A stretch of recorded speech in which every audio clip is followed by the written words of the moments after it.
May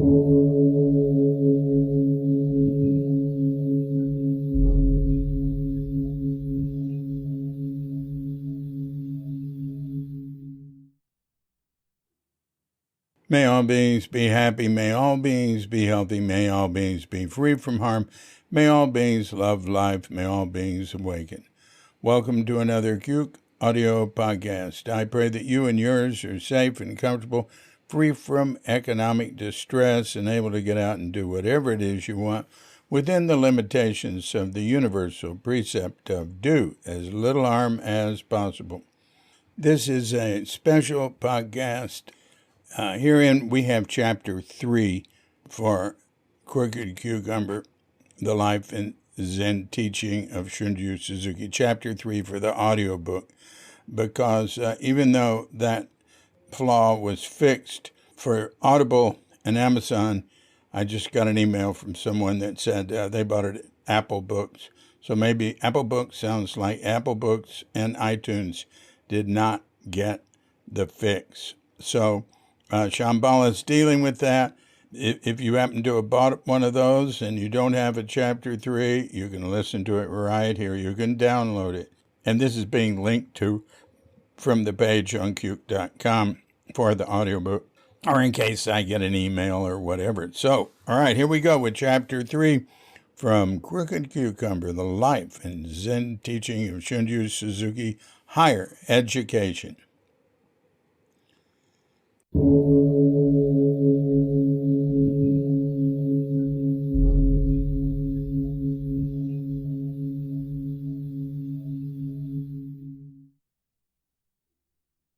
Crooked Cucumber, Chapter 3, Higher Education, 1924 to 1930.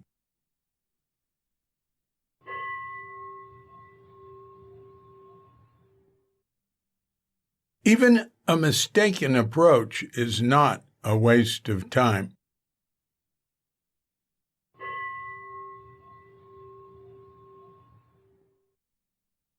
In April 1924, Shunryu Suzuki was almost 20. Having skipped his last year at Kaisei, he was now a junior at the Soto Preparatory School in Tokyo, living in the dorm and studying hard. In terms of age, he was still way behind because of all the time he'd spent serving Soon and helping with the two temples. But that was not considered a handicap. This school was attached to the Soto College, where Soto's Zen monks from all over Japan came to get the degrees now required by the government. Shoganji wasn't far away. One Sunday, on the way back to school after visiting home, Shunryu got off the train in Yokohama to see a section of the bustling port city that was said to have a few fine shops selling antique ceramics. Dressed in his quasi-military style school uniform, he ambled about, following his fancy and eating an occasional sweet.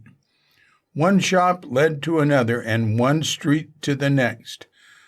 By and by, he found himself among storefronts exhibiting all kinds of imports: clothes, shoes, jewelry, records, and books. He looked long at a magazine that had photographs of San Francisco and carefully made out the captions below. He wandered on past sidewalk tables full of Japanese items bound for export: cups, paintings, umbrellas, toys, and tables, and all of it junk. Tasteless, gaudy junk. He felt a profound embarrassment that this is what Japan was offering to the world. It wasn't really Japanese. It was superficial, pseudo-Japanese.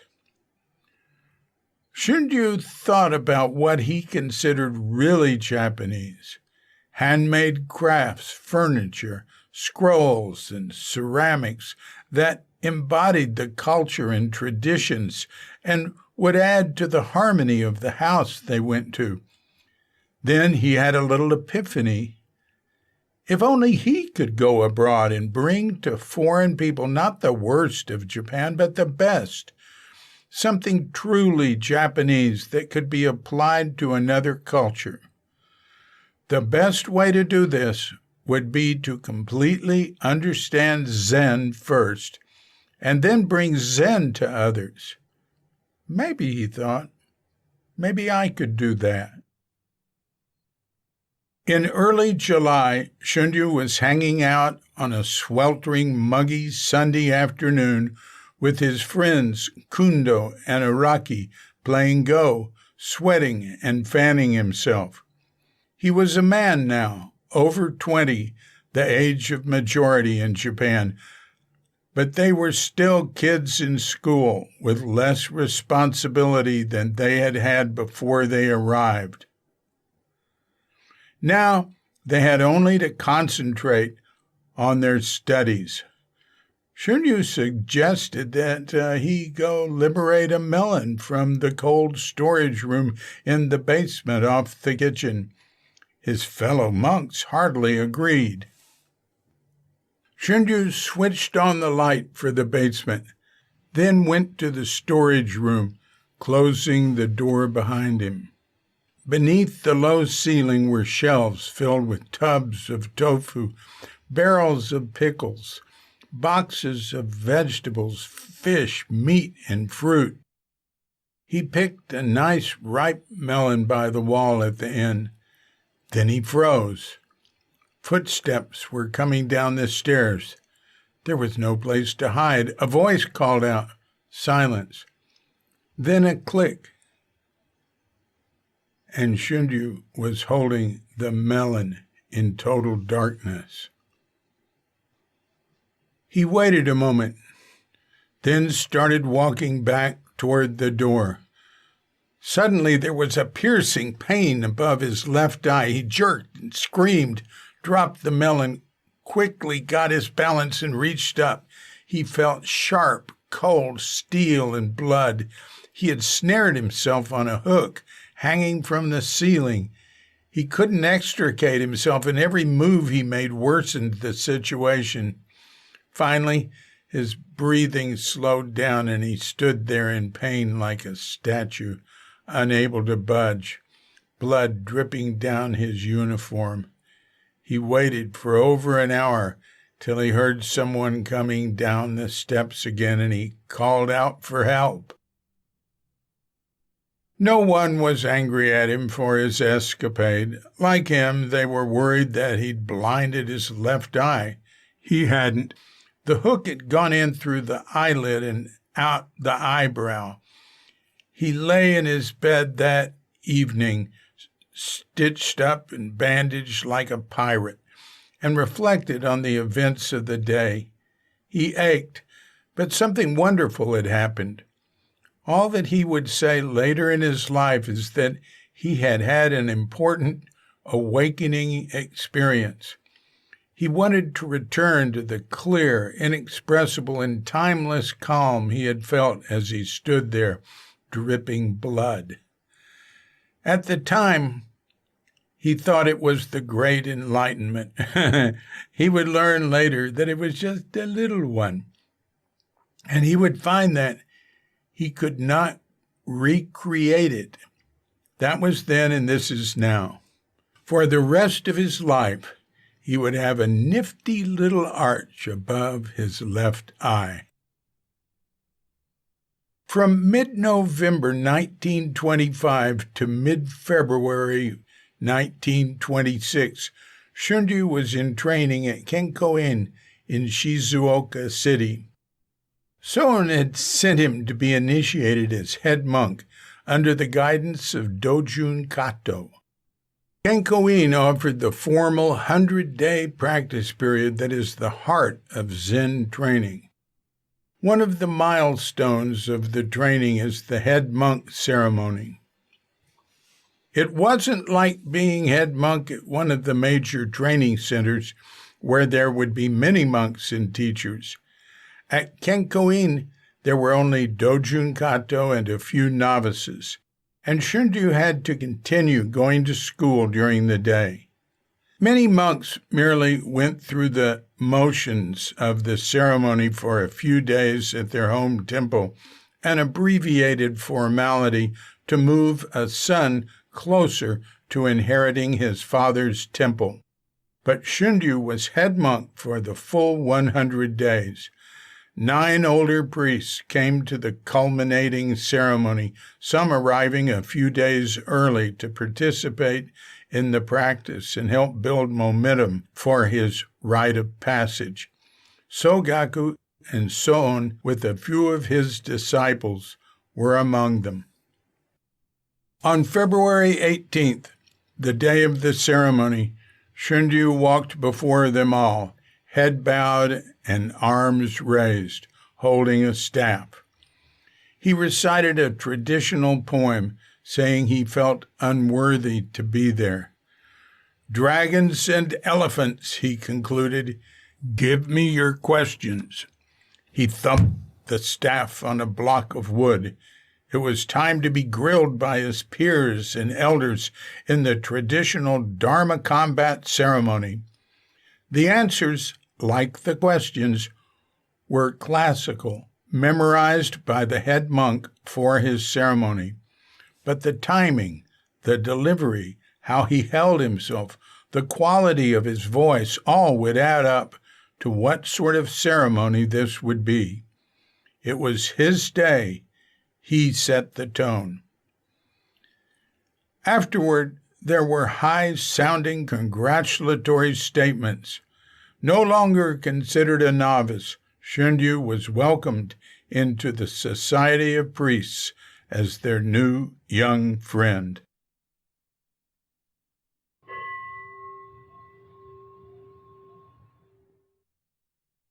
We have to study with our warm heart, not just with our brain.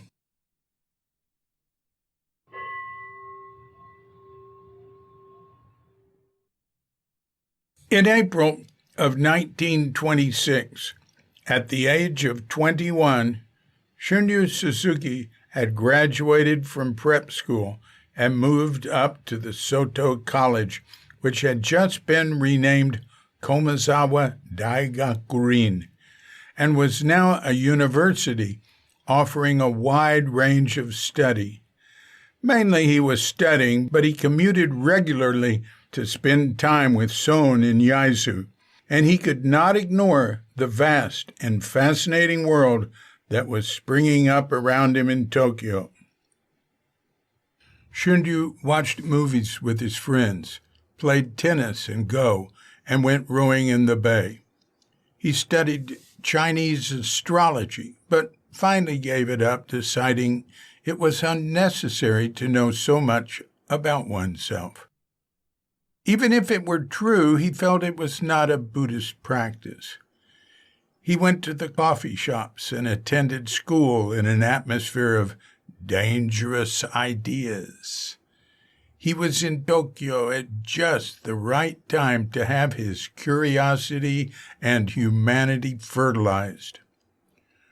Tokyo in the 20s was an uneasy mix of the traditional, the foreign, and the experimental, the scene of a tug-of-war between old and new, with each side pulling hard since Japan's sudden emergence from isolation. Businessmen wearing Western suits and women in dresses mixed with those in traditional costume. Foreign tourists were no longer a complete oddity. There were trolleys, taxis, and private cars among the jinrikishas, coffee houses, and pachinko game parlors next to the noodle shops. Art and literature were breaking into new territory. Occasionally, one would see a moga and mobo, modern girl and modern boy, in their ostentatious London and New York clothes. Some older folks called it the era of ero guru nonsensu, eroticism, grotesquerie, and nonsense. But to the intellectual elite, it was a new age cracking out of the shell of the repressive past.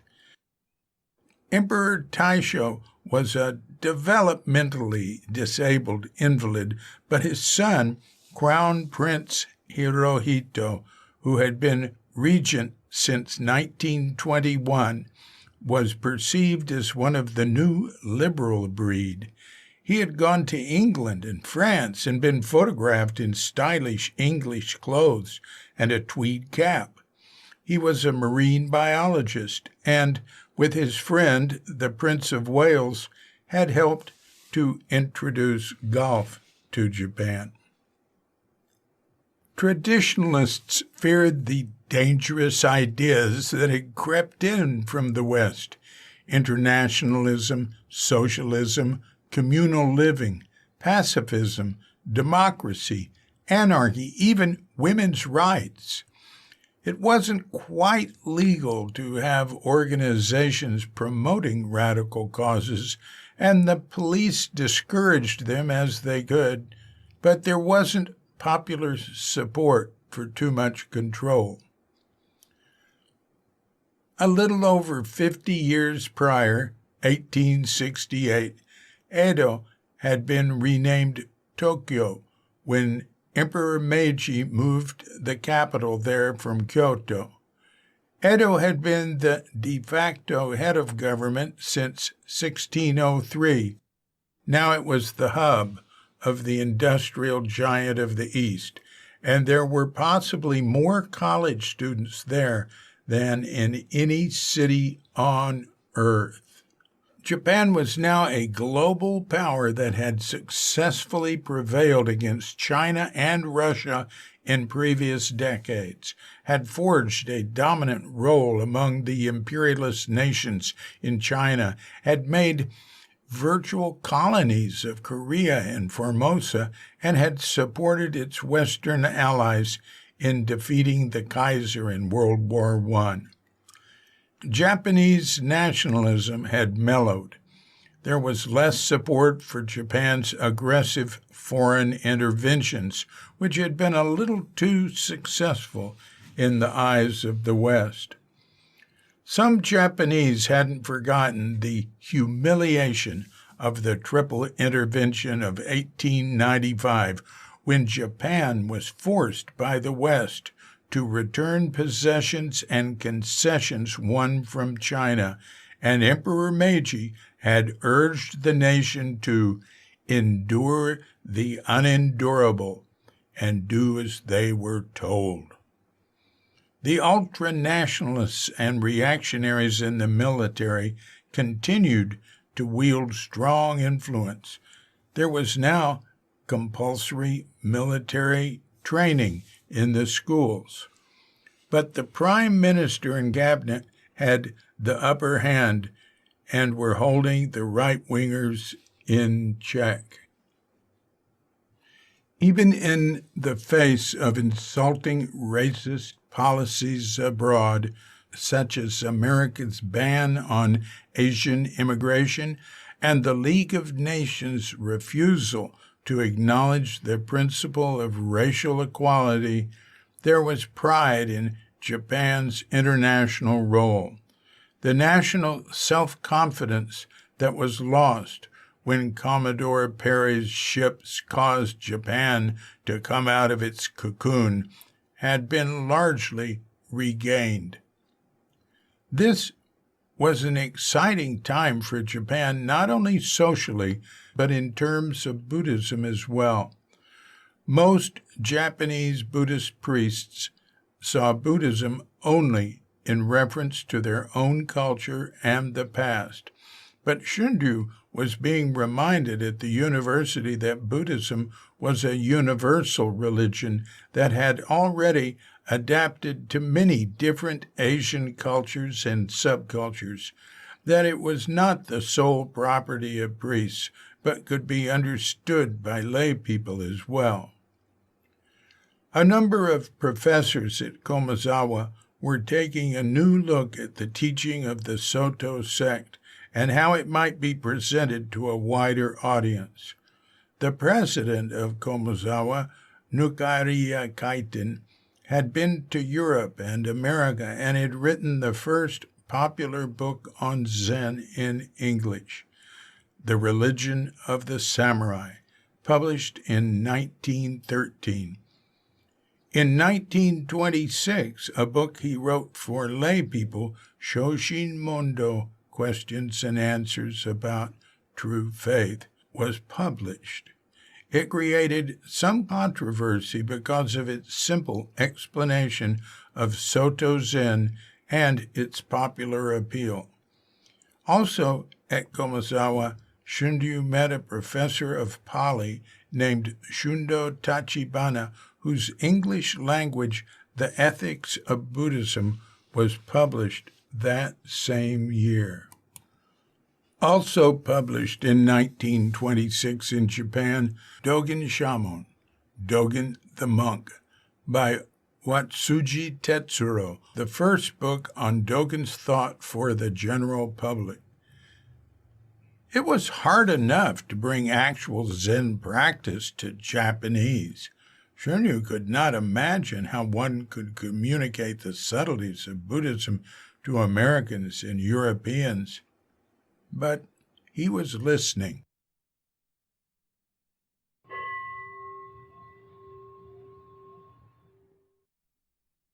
When you can laugh at yourself, there is enlightenment.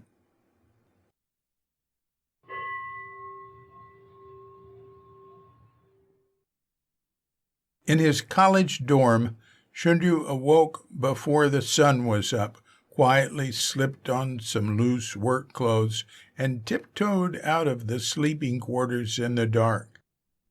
He entered the latrine, which was lined on one side with squat toilets, and a long urinal on the other, and a continuous sink with faucets every couple of feet. He crossed the room to a cabinet, took out bucket and rags, and there, under the dim light of a kerosene lamp, he began to clean. The room was always a stinking mess, not like those in the temples he'd lived in. Public toilets in Japan at that time were notorious for being undertended. As a freshman at Komazawa University, Shunryu had taken it upon himself to do this onerous task before his classmates arose. As head monk at Kenko-in, one of his responsibilities had been to clean the toilets and sinks, and he was determined that in the midst of his studies and activities in Tokyo, he would not forget that he was a monk. I wanted to practice true practice, he said, and I wanted to know what the way-seeking mind is in its true sense. I thought that to do something good might be the way-seeking mind. It was especially important to him not to be seen. He was convinced that if others knew what he was up to, he would no longer be involved in pure practice. He'd listen for sounds of stirring and stick his head out in the hall periodically to see if a light was on. He particularly didn't want to be found out by Nukariya Sensei, the president of the school and his most important role model during this period. Nukariya stayed in a private room in the dorm during the week to be near his students, only seeing his family on Saturday evening and Sunday. He had impeccable humility and dignity. Visitors would often think he was a janitor. His presence had further inspired Shunryu to take on this lowly task. But if Nukariya's light was on, Shunryu would get flustered and make an escape. At first, he felt good about what he was doing, but more and more he analyzed the purity of his intention. He obsessed Why am I doing this? Do I really like doing it without being noticed? Do I actually wish to be found out?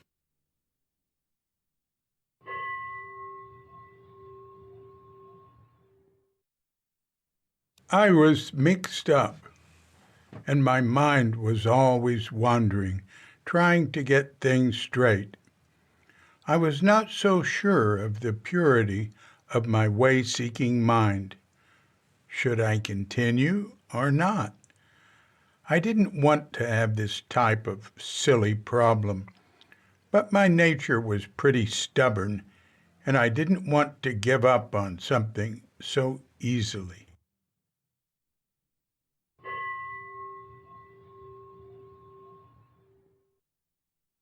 One day in a psychology lecture, the professor, Iria Yoshitaka, started talking about the impossibility of repeating experience. You might think you can do so, his professor said, but that's just thinking. And thinking about an experience and the experience itself are not the same. He added that it was impossible to catch the mind of the past, to know what we have done, or even to know the mind that is acting right now.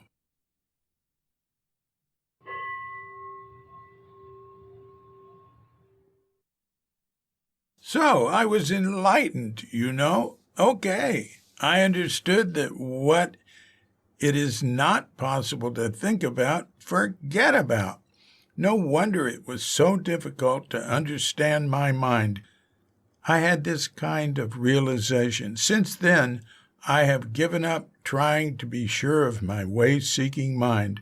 I have done things just because they were good, without analyzing them. Whether or not people saw me was not my problem anymore.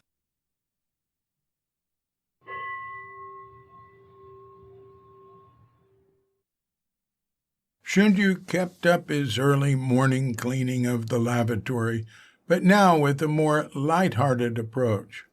And he continued learning about the way-seeking mind from his college teachers. His years of Zen practice had opened his ears.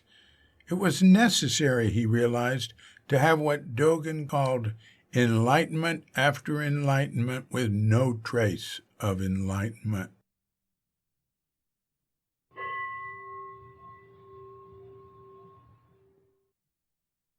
Zen is the teaching of accepting things as it is and of raising things as they go. This is the fundamental purpose of our practice, but it is difficult to see things as it is. I don't mean that there's a distortion of sight, but that as soon as you see something, you already start to intellectualize it. As soon as you intellectualize something, it is no longer what you saw.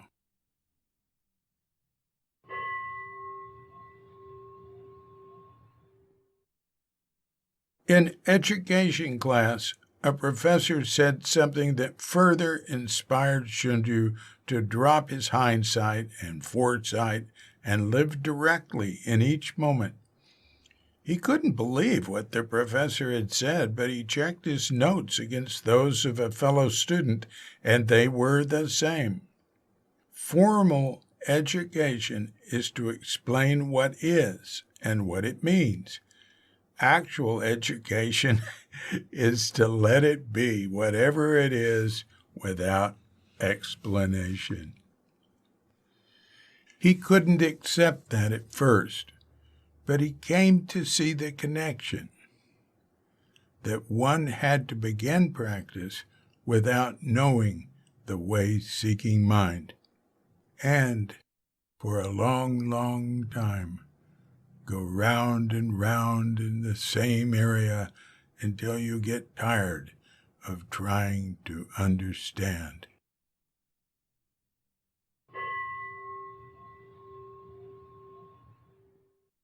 To do something without thinking is the most important point in understanding ourselves. When you want to see or be sure of your mind, you cannot catch it. But when you just do something, and when your mind is just acting as it is, that is how you catch your mind in the true sense.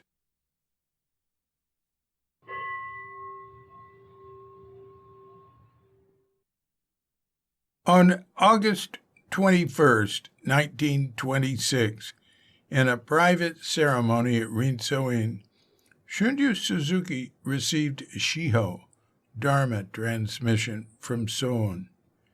He was 22. In Shiho, the disciple receives the master's robe and their place in the lineage. It symbolizes the passing of Buddha's mind from generation to generation. Buddha meets Buddha. Shunryu knew that it was just a formality and that he had a long way to go to understand the teaching of Buddha. Soen wanted Shunryu and his family to be responsible for Zounin, and the ceremony authorized the transfer. This was a big event for his father Sogaku as well. He retired as abbot of Shoganji, leaving it to a priest from Shizuoka, and finally moved with his wife Yone and daughter Aiko back to Zounin to be Inkyo, retired master. Soen was still the abbot of Zounin in name, but Shunryu's family resided there and was in charge. Fall arrived, and Shunryu's fortunes took a change for the worse. He had always had a weak constitution and was especially susceptible to respiratory illness. He'd been coughing constantly for weeks and had missed a lot of classes. Dr. Yoshikawa, his patron, was now living with his family in their Tokyo home. He visited Shunryu in the dorm and immediately had him hospitalized. He had tuberculosis, a mild case, but any case of TB was taken very seriously. It was career-threatening and life-threatening. He needed total rest and hospital care. Fortunately, the disease did not progress, and after a while, Shunryu was well enough to leave. He moved out of the dorm and into Dr. Yoshikawa's house, remaining there after he had recovered, until the doctor said he could start attending classes again. So in 1926, Shunryu had completed his head monk training, entered the university, received transmission from Soen, and developed tuberculosis. An important event in his life and in the lives of all Japanese would transpire at the end of that year. On December 25th, the invalid Emperor Taisho died, and his eldest son, Crown Prince Hirohito, became the new emperor. The imperial year was no longer Taisho 12, but Showa 1, a year that would last 10 days and usher in a new era of hope. Showa, enlightened peace.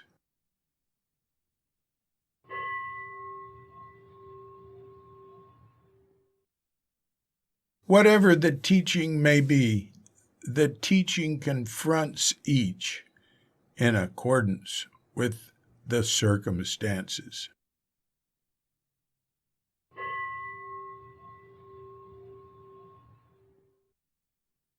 On a hot, muggy day in mid-July 1927, during summer vacation in his second year at college, Shunryu was on his way back to Dr. Yoshikawa's after doing some errands when he realized he was not far from Miss Ransom's house.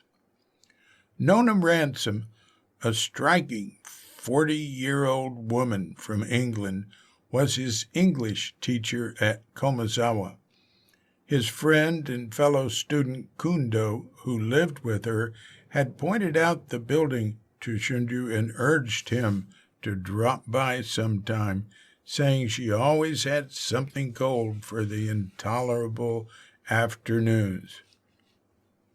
Shunryu wanted to get out of the heat, so he gathered his courage and went to Miss Ransom's. It was a formidable place, a traditional wooden house with white stucco between the beams and around the shoji, enclosed within a solid wall, and in a wealthy neighborhood in the Shibuya section of Tokyo. He entered the gate and decided to go to the back door, having never before approached a foreigner's house. Japanese slide open the door and make themselves known with a formal greeting from the entryway. He knew the English didn't do that. They knock or ring or something, so he just called out from the back door without opening it. In a moment she appeared and most graciously invited him in to a sitting room near the kitchen. It was a fine home on the inside as well. There were chairs and a high table, a Turkish rug in the hall, and it was neat and clean, more so than many Japanese homes and temples. She asked if he'd like something to drink. Shunryu said water would be fine. She went to the kitchen and came back with cold watermelon. Shunryu had been Ransom's best student right from the start of his classes with her, having studied English hard for some years, and he was eager to make the most of this precious chance to learn conversation with a native speaker. There was almost no emphasis on conversation in the study of any foreign language in Japan. The main point of such learning, since the gates had opened, was to read technical books in order to copy foreign technology. When the political winds blew to the right, any other interest was considered almost unpatriotic. Of course, there was always the need for diplomats and translators, and there was that handful of students like Shunryu who had their own goals. Over watermelon, Ransom asked Shunryu if he might be available to assist her. She said she needed help with shopping and communicating with Japanese guests and private students. She didn't speak any Japanese and had great difficulty in communication. Shunryu tactfully pointed out that she already had Kundo and another student living there, and they were both her English students. She said that the other boy would leave soon and that she'd like Shunryu to consider taking his place. Shunryu started helping Ransom right away. On the 1st of August, he moved in, and soon there were only Kundo and Shunryu. Dr. Yoshikawa was sorry to see him go, but knew this was an important opportunity. He would continue his support, and Shunryu would likewise keep in touch and help his sons with their English studies. After a while, Kundo moved out too, leaving Shunryu alone with her. This meant that he was busy indeed with his schoolwork as well as her translating and various personal needs. It had soon become clear to him why the others didn't stay long.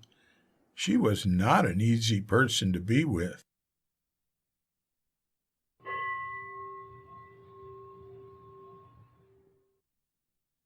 She was quite strict and stubborn, and she tried to force her English ways on us and on Japanese people in general, and she always had some complaint. Mostly what I had to do was listen to her complaints about Japanese people, what happened at school, what happened in the car. She was always complaining about Japan. I was the only person who would listen. But I also complained to her a lot.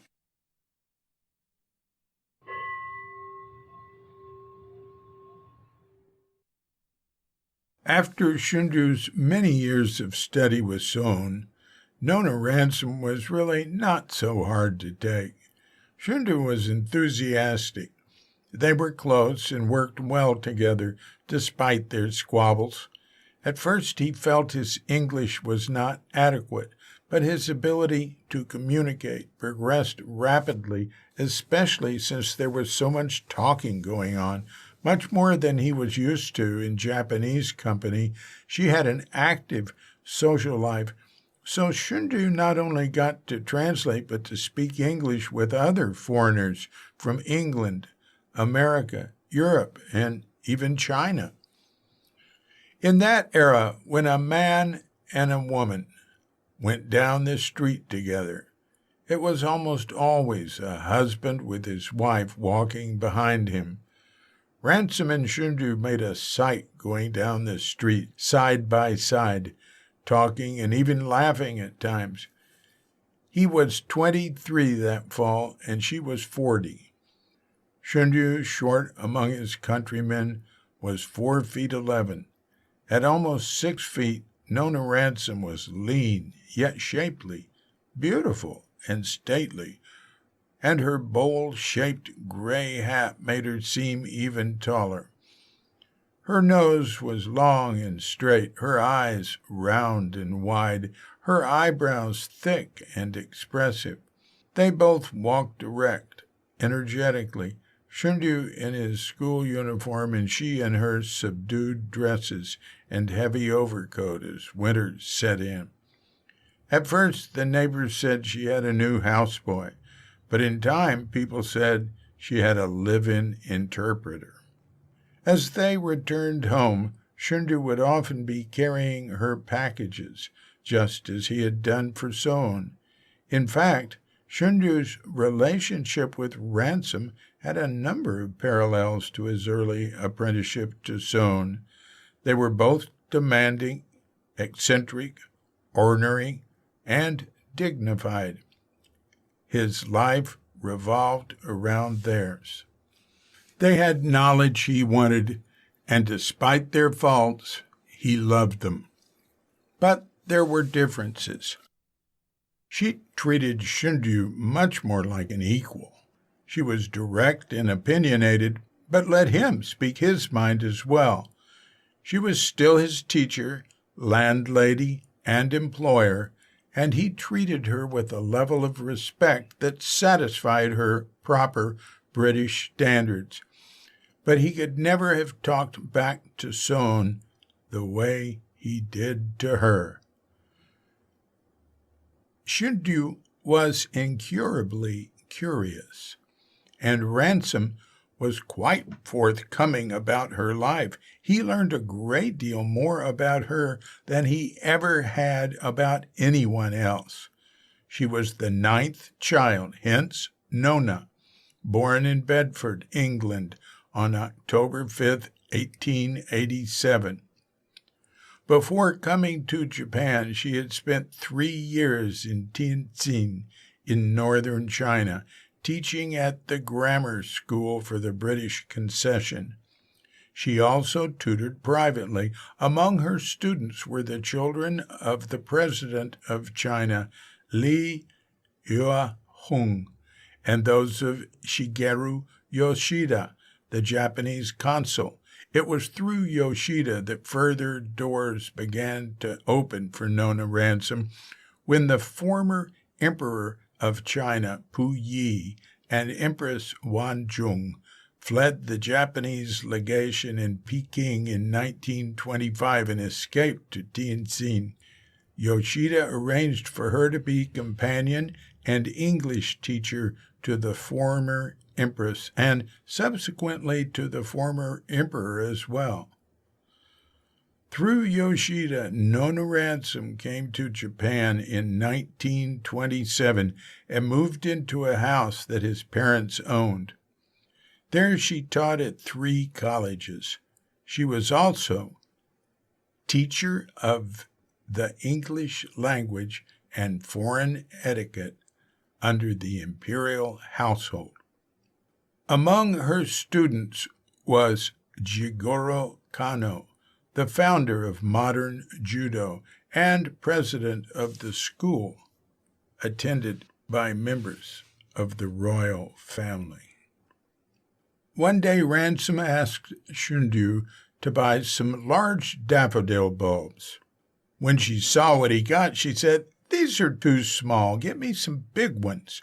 So he looked all over the Shibuya section of Tokyo, going to several florists and buying the biggest bulbs he could find.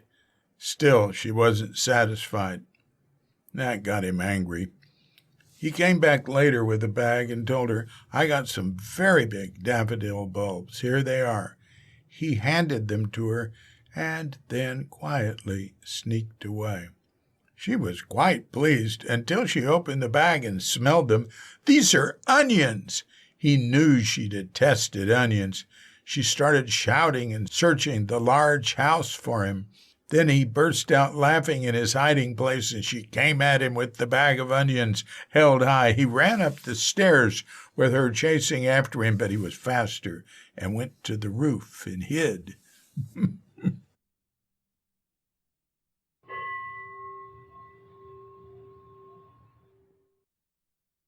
One kind word can turn over all of heaven and earth.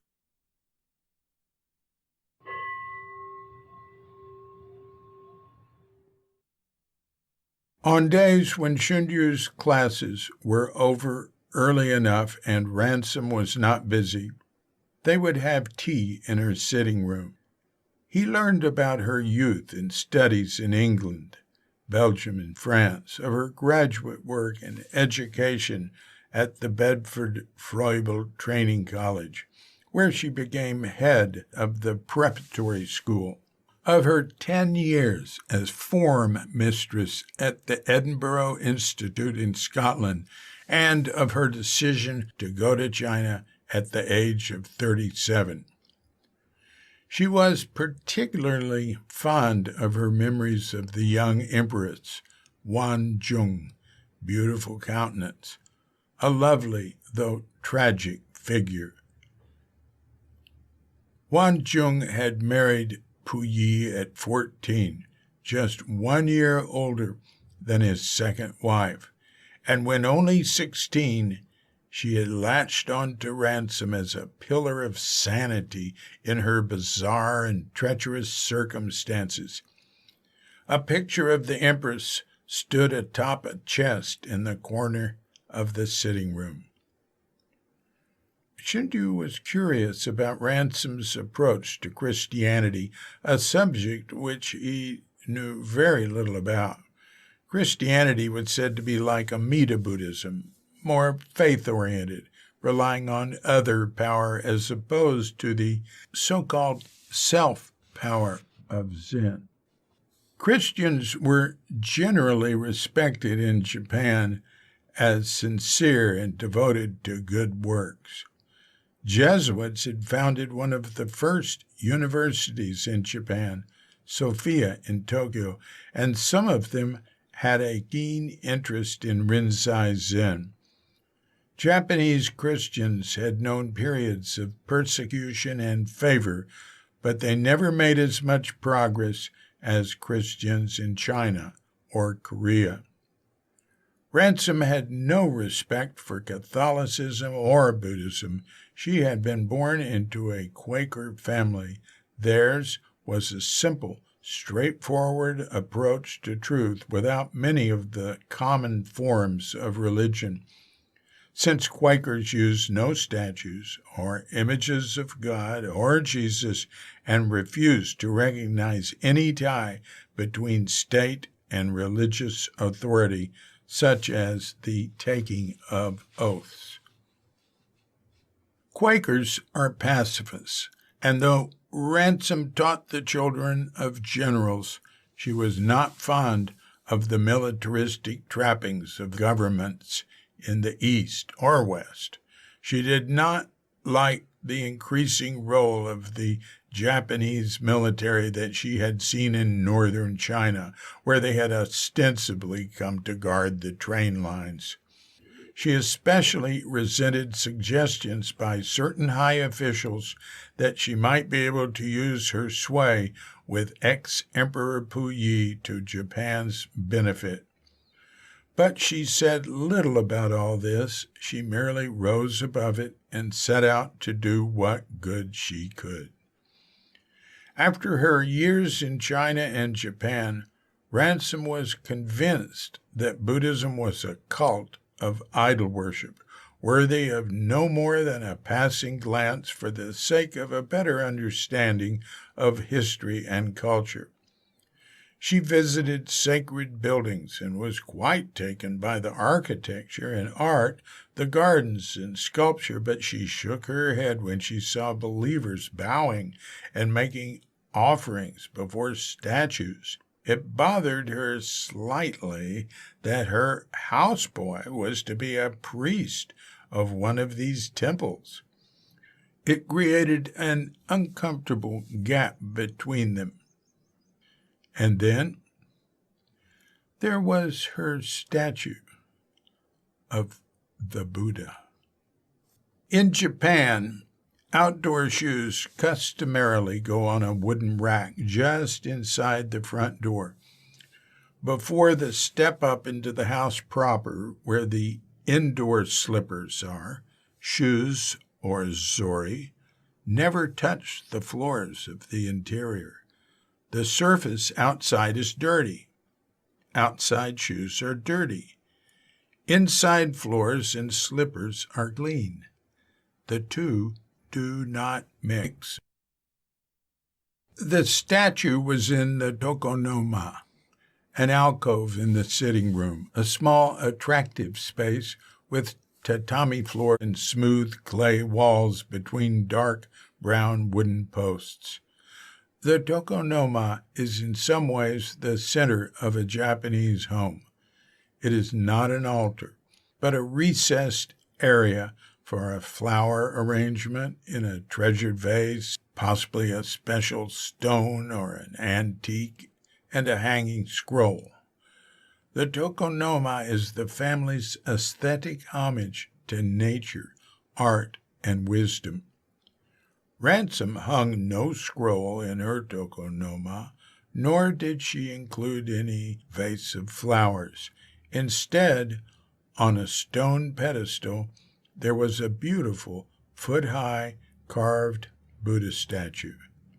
She made clear to Shunryu that this sitting Buddha figure was there solely for its aesthetic and sentimental values and not for any religious purposes. It had been a gift to her from Puyi. Ransom kept her shoes in the tokonoma as well, right next to the statue. Shunryu told himself that she was not a Buddhist and it didn't matter, but it still was hard for him to take. It embarrassed him when she'd come home from school and slip off her shoes and put them right next to the Buddha statue. One morning before he went to school, Shunryu quietly entered the sitting room where Ransom sat drinking her black tea and milk. He had some tea, too, hot green tea in a small Japanese cup. He held it carefully with both hands, but did not sit down with her to drink it. Instead, he lifted it above his eyes and then placed it softly before the Buddha. Bowed in gasho, a standing bow with palms together, and left the room as quietly as he'd entered. This is what he would later call the beginning of the Cold War. Weeks passed, and every morning Shunryu would offer tea and bow to the statue of Buddha. Ransom at first just watched him, but increasingly she expressed amusement and began to tease him. He didn't try to explain himself, and she didn't ask him to. They were getting along fine in terms of shopping and meals, but the Cold War persisted. Ransom would tell her guests about her houseboy's strange behavior toward the Buddha statue and the shoes next to it. The shoes were always straight, as they were in Japanese entryways, and he lined them up from the left so that they'd be as far from the Buddha statue as space would allow. "Shunryu's being a very naughty little boy," she said, pointing out a cup of tea before the statue. Her guests would join in the ridicule, not realizing how much he understood. Often he would find newly placed cigarette butts, burned matches, and used toothpicks lying in the Buddha's hands. He did not remove them, but continued his practice of offering tea and, at times, incense. Meanwhile, he also prepared for the hot war, the war of words, which he knew was to come. He pondered skillful means and took to studying English in his room with increased concentration. He sought help from a professor of Buddhism at Komazawa, with whom he worked out translations of basic technical terms. He made a list. In particular, he studied the vocabulary that might explain to a Westerner what Buddhism was and why Buddhists make offerings to statues. For the first 300 years or so, Buddhism had had no physical representation of Buddha. The Greek-influenced artisans who stayed behind at Gandhara in present-day Afghanistan after Alexander's push into India made some of the first known Buddhist icons with a human image. The idea caught on. It might seem easier to explain Buddhism without having to justify any particular forms or practices. Dogen wrote that offering incense is a good practice, but not necessary, that only zazen is necessary to follow the way. But instead of saying something like, "Oh, it's just a piece of wood," as some early masters had said, Shunryu would not deny the statue and included it as part of his practice and as a way to get through to Ransom. He savored the opportunity to communicate, but didn't make a move. Ransom and her friends continued to tease him. He ignored them. He knew that her curiosity was mounting and that eventually there would come a chance to explain what Buddhism is. One rainy morning in the sitting room, after several weeks of Cold War, the moment he had waited for arrived. They had no classes or appointments and no desire to leave the comfortable protection of her roof and walls. As she sat sipping her tea, a silence came over her, and she sighed, lost in thought. "Tell me something, please, Shunryu.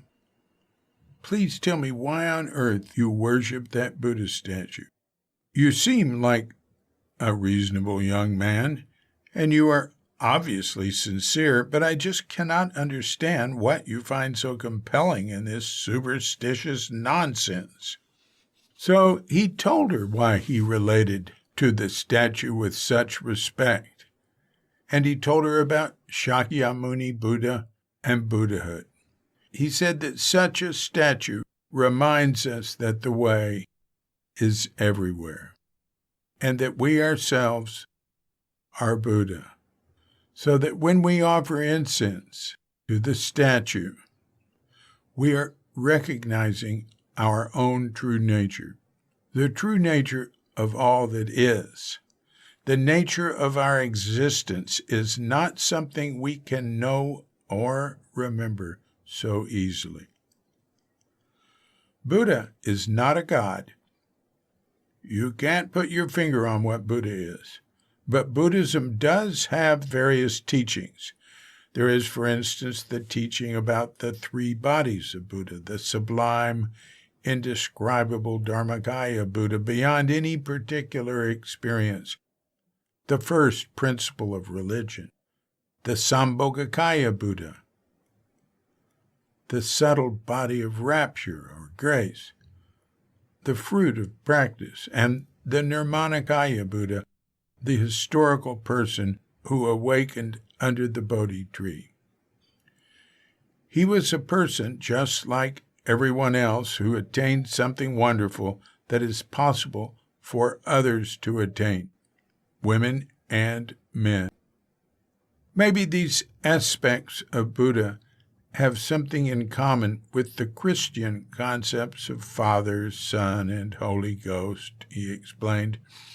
But to understand these bodies of Buddha, or to deeply know ourselves, it isn't helpful to think about it too much. That's why Buddhists apply themselves wholeheartedly to experience direct insight of the truth through meditation and other mindful practices like chanting and offering incense or tea to a statue of the Buddha. Ransom was amazed. It was not at all what she had expected. She thanked him for his explanation and praised his command of English.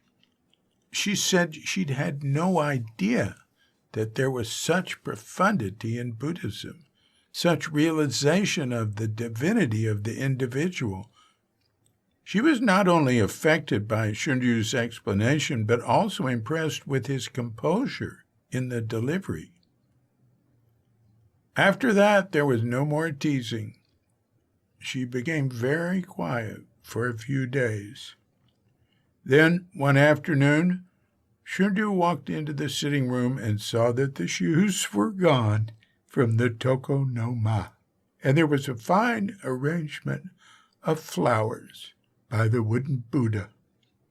She asked if he would tell her more about Buddhism and explain Buddhist practice. He showed her how he would clean the toko no ma, and together they went out and got some candles, incense, and an incense bowl, even a little bell, and they turned the toko no ma into an altar. He taught her how to practice zazen. She made the acquaintance of Buddhist professors at Komazawa who could speak some English, and she set about studying Buddhism. Shunryu studied English all the harder and was pleased at what had happened. They were freely trading in the knowledge of their respective religious traditions. The wall between them had fallen, and she'd come walking through the opening. This affair of the Buddha statue was momentous for Suzuki. He would later call it the turning point of his life. He had seen that Ransom's total ignorance of Buddhism, her beginner's mind, was not an obstacle, but had made it possible for her to understand more clearly. He talked to her about his dream to go abroad, admitting that he had become fairly disgusted with the state of Buddhism and the attitude of many priests in Japan.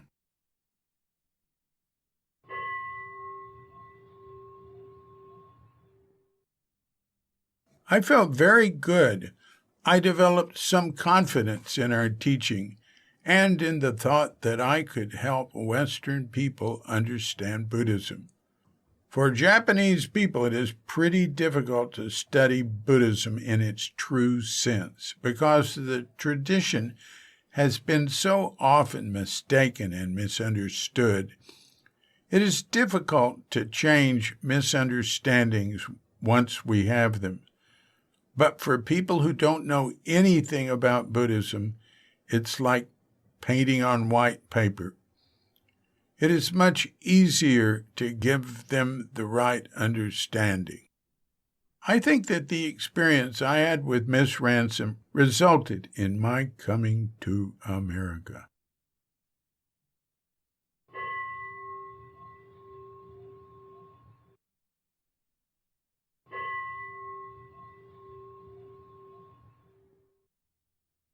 Moment after moment, completely devote yourself to listening to your inner voice.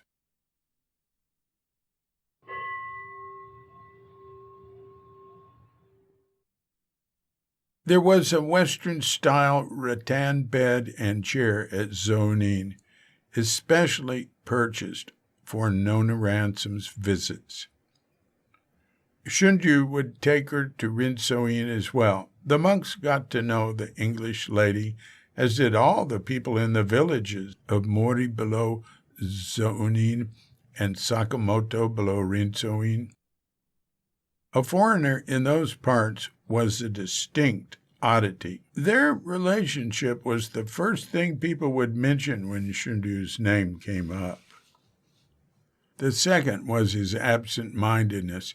Sometimes the two qualities came together. The first time Shunryu took her to Rinsoin, he left her luggage at the Yaizu station and had to take the commercial horse-drawn buggy back 5 miles to get it. As Shunryu rode off, Son called out to him as he had so often in the past, "Oh, this forgetful boy! What can we do about him?" Son knew just what to do about Shunryu. He gave him a lot more to keep track of by passing Zonin on to him, this time officially. On January 22nd, 1929, at the age of 24, Shunryu was installed by Son as the 28th abbot of Zonin in the mountain seat ceremony. The evening before, there was a ceremony in which Son stepped down. The next day, Shunryu ascended the mountain seat and assumed the title of Jushoku, abbot. Sogaku would continue to run the temple, now for his son rather than for Son. Through years of effort, Shunryu had regained for his father his lost temple. It had been possible only because that wasn't Shunryu's main goal. In Tokyo, Shunryu continued to be immersed in his dual life as a college student and Ransom's companion. Her interest in Buddhism continued, but not to the exclusion of her many other pursuits such as art, socializing, and arguing with Shunryu. Then, one April day, while the cherry trees were blooming, something happened to Shunryu that made him decide to move back into the dorm.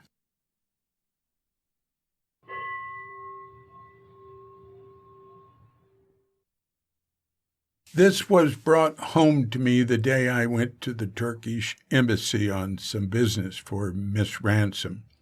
I was speaking in English with an assistant to the ambassador, and as I looked at him, the thought came, maybe someday I shall be like you. This scared me. If I stay with Miss Ransom, will I become an ambassador and not a priest?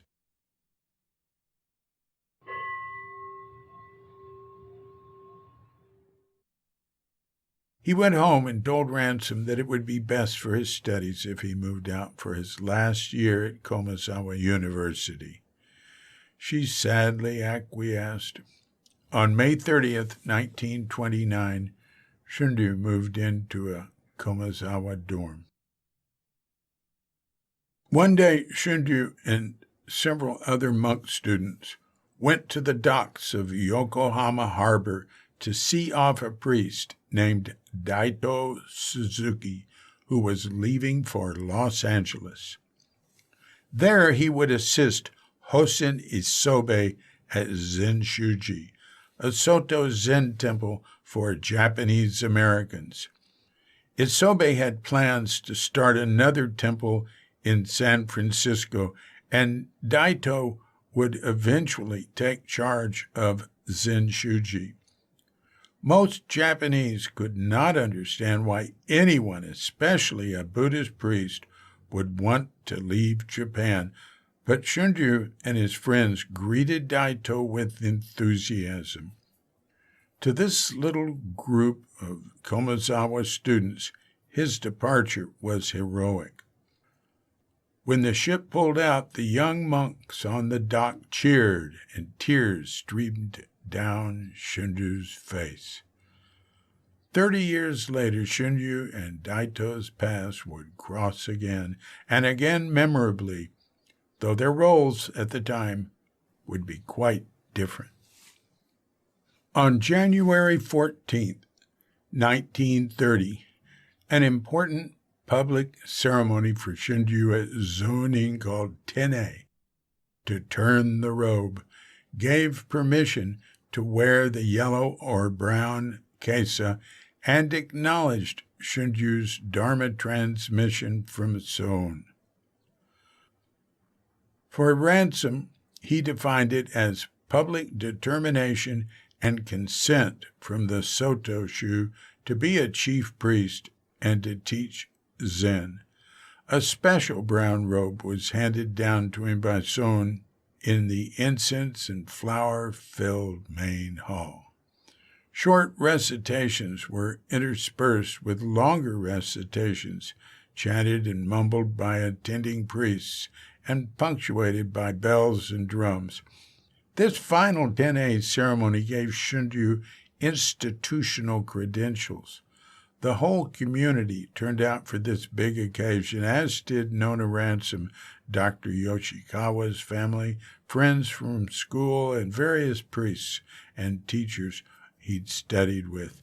The next day, he left by train for the two head temples of the Soto school, Eiheiji and Sojiji, for Zuisei, ceremonies in which he was honorary abbot of each for a day. This was the last of the ceremonies between Son and Shunryu. His father would continue to be acting abbot while Shunryu finished his studies. That could go on indefinitely as far as Shunryu was concerned. He had other things in mind. Sogaku was old, but still in good health, and Shunryu's Dharma brothers and fellow disciples of Son, Kendo and Soko, would occasionally come from Rinsoin to help him. At the late age of 25, on April 10, 1930, Shunryu graduated from Komazawa University, second in his class, in Buddhist and Zen philosophy with a minor in English. A graduate thesis written under his academic advisor and the school's president, Nukariya Kaiten, focused on the relationship between master and disciple as discussed by Dogen in an essay of the Shobo Genzo emphasizing submission to the master. It is called Raihai Tokuzui, bowing and acquiring the essence. It's a chapter in which Dogen also forcefully asserts the equality of women. In his thesis, Shunryu leaned toward Nukariya's religious experience point of view rather than Buddhism as philosophy. Another key professor whose instruction influenced Shunryu's thesis was Sokuo Eto, an eminent Shobo Genzo scholar who emphasized an open-minded approach to study integrated with Zazen and Buddhist practice.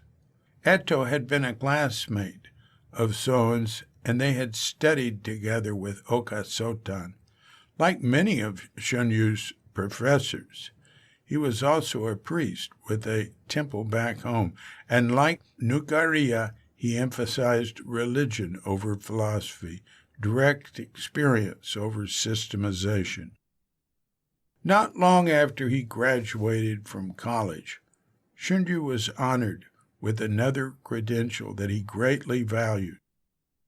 On the recommendation of Shundo Tachibana, a dean of the school, he received government certification to be, as he translated it, teacher of the English language and ethical conduct for high school boys. a respected and almost professorial status, since high schools then were roughly equivalent to today's junior colleges. Shunryu, now finished with his formal education, had moved his books and wardrobe from Komazawa dorm to Zonin. But he did not want to settle down there. He had bigger ideas. When Son came to Zonin, Shunryu asked if they could speak. He'd been building up his courage for this encounter. They sat facing each other. A moment of silence. Then Shunryu described his experience with Nona Ransom and what it had meant to him. He told about seeing Daito Suzuki off at Yokohama Harbor. Son listened silently. Then Shunryu got to the point. He suggested that he too go abroad to teach Buddhism. Anywhere. It didn't matter where. Say, America? No, Son replied. How about Hawaii? No. Hokkaido? The northern island of Japan was a kind of frontier, and there were a lot of foreigners in Sapporo who wouldn't know about Buddhism. No! Shunryu persevered for too long. Son became infuriated. Here, he yelled, smashing his fist on the tatami. It was just one word, with some percussion, but his anger filled volumes.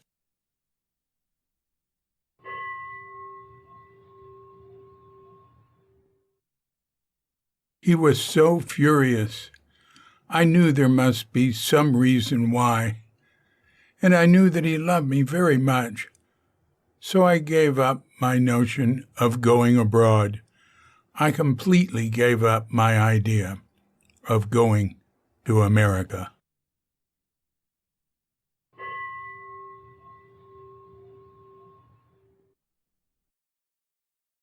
She was rather amazed, She didn't know Buddhism is so profound. And she started to become interested in Buddhism. That kind of experience I had with Miss Ransom resulted in my coming to America, I think. She was very tall, used to put white, big hat, and she was very tall, and I was very small. When we go to shopping, I have to almost dance.